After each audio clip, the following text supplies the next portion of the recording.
chilling, trying to get it. You did. On the way for this shoot, for the video scene, story of the silk. You got to tune in. You did. That's for everything. 400.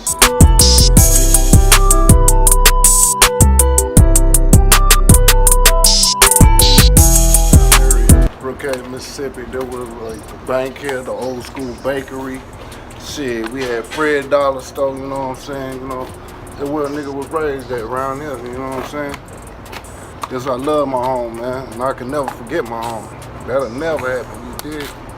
So this shit bring back memory every time I walk through it, you know what I'm saying? Every time I come home, I see memories of good days turn into bad days, you hear me? And it's a blessing just being here, you hear me?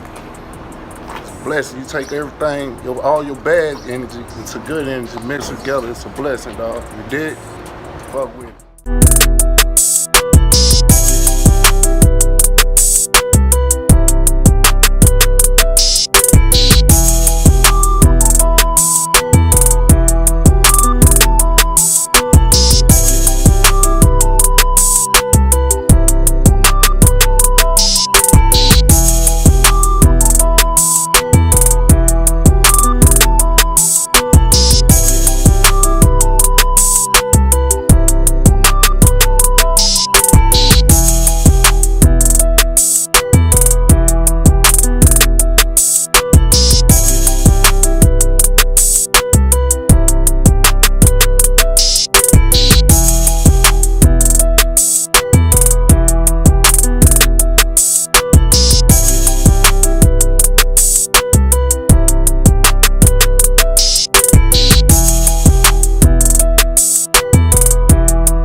Great grandmama right here.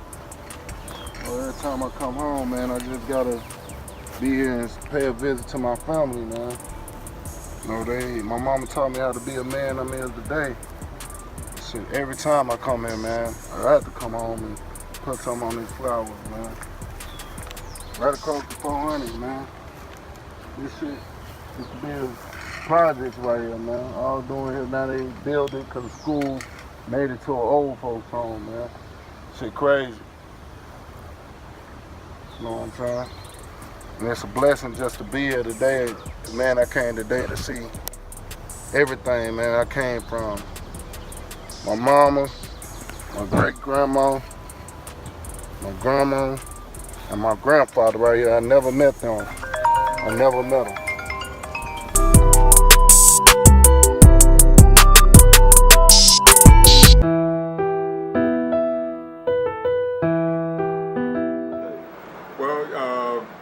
I was born back in the 1950s, and I grew up in the 1960s and the 1970s. When you talk about the 1960s and the 1970s, you're talking about back in the day, the good old days when, you know, despite the fact that, you know, racial hatred and racial discrimination and strife was an everyday thing, you know, here in this community, you know, we made ends meet, you know, where we could. In fact, as long as the ends got close enough to wave at each other, you know, everybody was doing good. But as a result, you know, growing up and back in the day, there were some hard times, you know, in terms of discrimination. And, you know, we fared the weather, you know, during those times. And times have gotten a little bit better, but not as good as they should be. And that's where, you know, my role, because I've been, you know, going about trying to bring about change, you know, within the community. Because I believe in, you know, strength in numbers, power in numbers. We are right now in Brookhaven, we are the majority, but as far as I'm concerned, we're still the minority simply because we're not united. And my whole MO right now is to try to unite the community for the sake of change. Because I know change is hard and it doesn't come easy, but it is self-control. And if I can get each individual to at least change themselves, we can see a difference here in Brookhaven in terms of, the progress and the future of the next generation. And one of the things that I try to teach, our young black males in particular, is just because they are black, doesn't mean that they have to be robbed of their dignity. And just because they're black and poor doesn't mean that they have to be, robbed of their self-worth. And just because they're black, poor, and happen to be living in Brookhaven, Mississippi, doesn't mean that they have to be robbed of a better quality of life. So those are the things that I try to instill, especially in our young black males this day and age, because we know that, growing up as a black male, it's like being trapped, but being, black and poor make you feel like you're double trapped. And black, poor, and living in Brookhaven, Mississippi make you feel triple trapped. You know what I mean? So it's, I've been working diligently, basically, single-handedly, trying to bring about change for the last 15 to 17 years. And I think people are starting to buy into, what I've been, talking about or preaching about the last 15 years. And hopefully it'll take effect where it have a positive impact on the next generation and the generation after that, and hopefully the unborn generation that we probably, neither of us would ever see. Right. So that's my MO, and that's what I'm all about, and making a difference. When I left Brookhaven back in 1974, I promised myself, I promised my mother, and I made a promise to God that I would never ever come back to Brookhaven or Mississippi for that matter to live. But here I am. So you never say never when you're dealing with the Lord. And so he put it in my heart to come back to Brookhaven, not knowing what it was that I was supposed to do. But he was able to convince me to come back, and he was going to give me a vision as to what it was that he wanted me to do. And he's given me that vision and a role, and I've accepted it. And I'm doing the best I can to try to bring about change, within our community. Thank you too. Yeah. But we need to get into talking about the project. Yeah, talk about the project. Well, I can go back and talk about the business. I'm a third generation, owner of Smitty's. This is the home of the world famous cinnamon roll sandwich. Not many folks, unless you're from Brookhaven, you won't know anything about a cinnamon roll sandwich. But this is the originator. And back in the day, before they integrated, there used to be a housing project, low-income housing project with about 400 residents. And this business was a mecca. The teen center and the school and the project was the mecca of our community. And when they decided that they wanted to demolish the Carver Heights, which is the housing project, I was highly against it. Number one, the legacy, and number two, the business that it brought, not only to me, but my mother and my great uncle that originated, that established the business. Now, we're not exactly sure how long ago that was, but we're guesstimating that's been about 75 to 100 years that the world famous cinnamon roll sandwich was invented.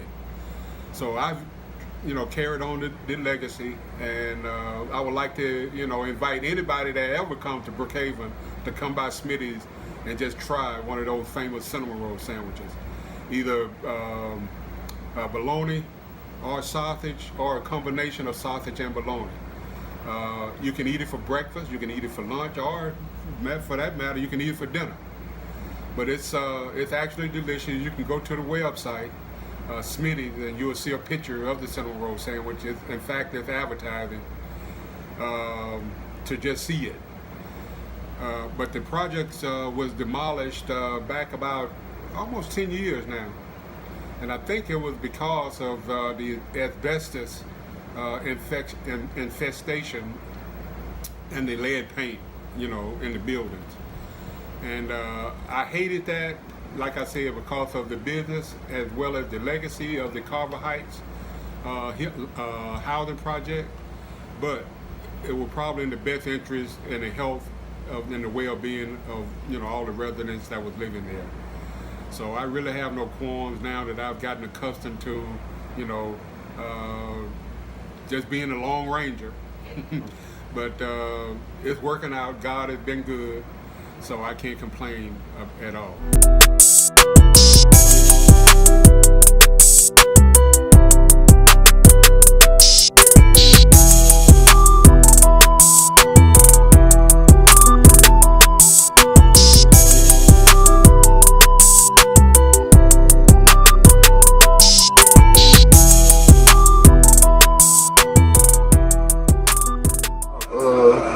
Tell us about the Smith family history. Well, I'll start with my grandfather, Watt Smith. Well, Smith. He was a farmer, well known, and a good man. And he helped a lot of people. Plus, he was, like I said, he was a big farmer. Yes, sir. Raising vegetables and stuff for the market and stuff. And so go on to my uncles and my father. My father, Johnny B. Smith, and my uncle, Frank Smith, was the first black people that had a log mill where you could lumber it. They had a sawmill. And they hauled their own logs and cut them. Yes, sir. All right, and my uncle, Buster Frank, he moved to Wisconsin, and then he went to had a AAA service up there. And my father, Johnny B, he still was logging and farming. And my uncle Robert, he was in the motel business and raising cows. Yes, sir. Which my grandfather, he had cows too. And raised hogs for the family and stuff. And my uncle Reuben, he moved to Michigan and retired from Chrysler. He retired with Chrysler. All right, and I have another uncle, Doug Robert. He retired from Chrysler. And my uncle, and my Aunt Hazel, she retired from General Motors in Detroit. And one more retired from General Motors in Detroit. But I can't think of what he wanted. But every summer, when my grandfather was living, all the family got together every summer. Every summer. And my grandfather would have those big eatings, and all the grandkids, they come stay the summer and stuff. That's the type of things they were doing back then. And it was just a lot of fun and a lot of work. A lot of work. So in the military, when I think I was ready 18. 18? Mm-hmm. So how much they was paying back then? I was getting $67 a month. 2 years later, a year or so later, it went up to $100 a month. And so we wasn't making a whole lot of money like kids making it now. But we lived off it. We didn't have a lot of expense because we was living on poles and eating and sleeping there. And so you took that $65 or $100 and it was just like right now having $400 in your pocket. And it was just a long, rough and good time deal in the service. Okay. So was bad in Mississippi in your days in Brookhaven? Well, in some places in Mississippi, but there was a lot of places way better than Mississippi, like Alabama, Illinois, but which it was just you had some people who had that old attitude, call your boys, it's different stuff, you know. Yes, sir. But it wasn't all of them, just some of them. And but it was, you know, it was cool because we never did have no whole lot of problems. Right. When we was coming up. Maybe the older ones, you know, had a lot of problems. So on our family generation, did they have problems with the authority, like the polices? Not really. Not really. It wasn't, well, down here we never did, it wasn't a whole lot of big things with happening between the blacks and the whites. You know, like I said, just had a few. And the polices, they was nice, you know, and culture. Like I say, my uncle, my dad, and them all, they was raised here from kids, and they really didn't have any problem. So y'all had the Smith apartments, y'all had, up in our family, had my dad had apartments. Yeah, my dad had apartments, and house did have a club too. Yes, sir. And like I said, we had those clubs in the family. And well, it was all just a business and places later. So y'all had holding walls back there?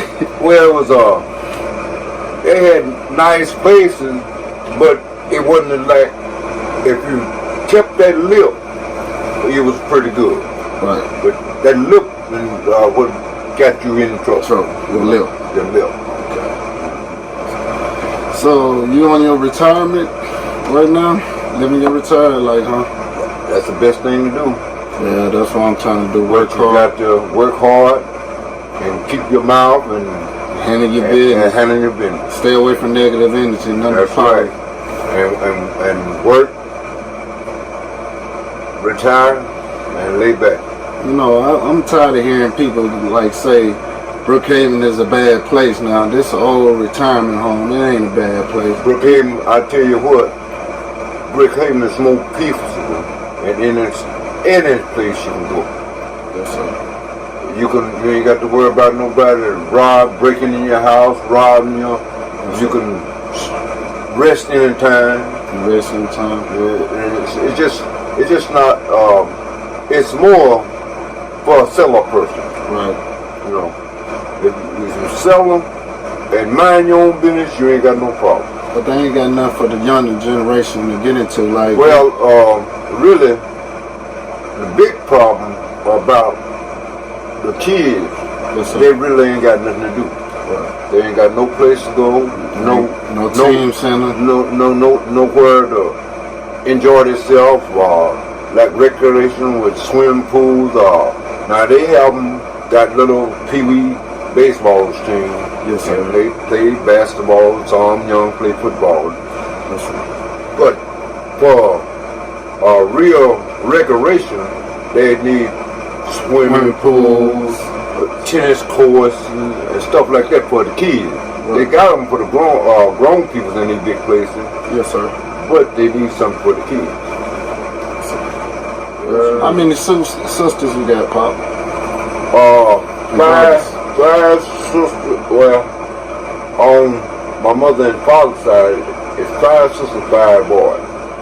Yes, sir. On Daddy, he held 1, 2, 3, 4. I think he got 5 outside. I got another sister in Chicago. I got a brother. He's in Memphis. He's from Chicago. From here, but they all moved and raised in Chicago. And I got my brother Freddie. It's Freddie. Then Tone and Diane. And is it Tone, Diane, Freddie, and Bobby Jean. Bobby Jean? Bobby Jean. Bobby Jean is the oldest one. The oldest out of your... Out of the whole crop. And then it's Freddie, and then it's Bruce, and then it's Diane. You want to talk about Uncle Fairreese? You and Uncle Fairreese? Or what? Fairreese? I've been knowing Fairreese, like I said, since I was a little kid, a young boy. And Which me and Ferry's always been tight. Bill and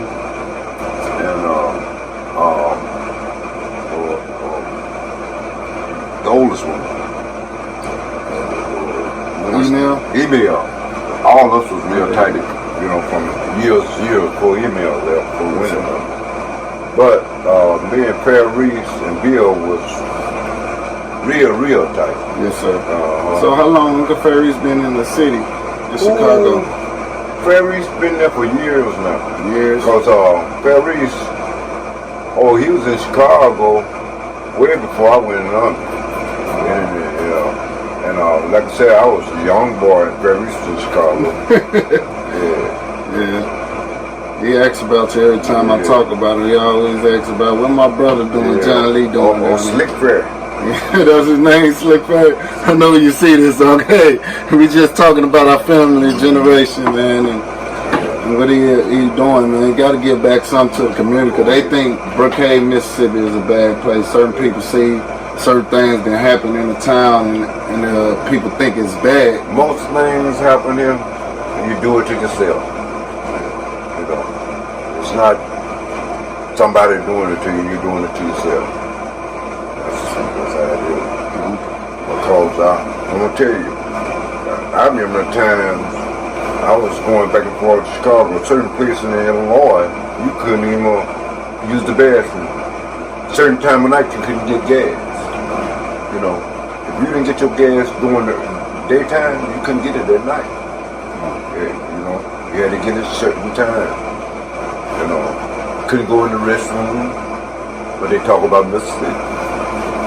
You know, and with Alabama, one of the worst places you want to live in certain parts of Alabama. You know, it's just different places. You go in, they got that attitude, and it's just a whole different life. It's a different life, bro. Yeah, it's a different life. See you, Pop. But like I said, you know, it's been a lot of things happen years ago, you know, but that done happen all over the world. All over the world. All over the world. All over the world. So you heard out the horse's mouth, he say, man, it happened everywhere, so you can't just judge a book by its cover until you come through and see it. This stuff will happen, and different things will happen, man, in every city it ever was. So, it just, people just went to living together and doing better. Yes, sir. That's all. But it's just, don't let nobody tell you it just happened in one place.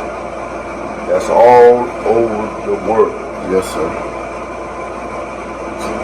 And today, in certain places, they still, you know, like that. All right, Pop, anything you want to say to the camera? You done with it, Pop? Yeah. Between driving trucks and in the Army, that's been a lifetime with me.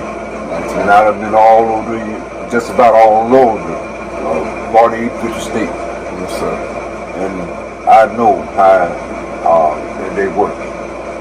Some places you go in there, you can't get no information. You know, it just things happen anywhere you go. Yes, sir. And then if I had to, right now, if I was up north, retired, I'd be down here. Be down here? Yeah. Everybody done retired from up there. They come down here. And get them some land. Get them some land and lay back. Lay back and enjoy life. All thing we ain't got that fancy beaches and sand down here. It's going cold. Yes, sir. But we got good life. Yes, sir. Good life. Peaceable life. Yes, sir. Thank y'all for watching this. Story of Sip coming soon.